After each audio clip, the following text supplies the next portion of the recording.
గారి కార్యాలయం నుంచి తిరువూరు నియోజకవర్గంలో ఉన్న 4 మండలాల్లో కొంతమందికి ఫోన్లు చేసి జనాన్ని సమీకరించమని, ఎమ్మెల్యే మీద దాడి చేయమని ఎందుకు చెప్పారు?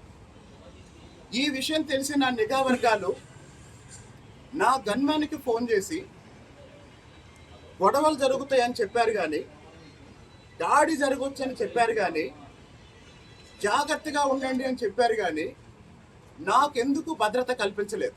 తిరువూరు శాసనసభ్యుడిగా తిరువూరు ప్రజల అభివృద్ధి కోసం, తిరువూరు ప్రాంత అభివృద్ధి కోసం, ఆ అభివృద్ధిలో భాగంగా పేకాట క్లబ్లు మూసేసినందుకు నా మీద దాడి చేస్తారా? లేకపోతే రేషన్ మాఫియా గురించి ప్రశ్నించినందుకు నా మీద దాడి చేస్తారా?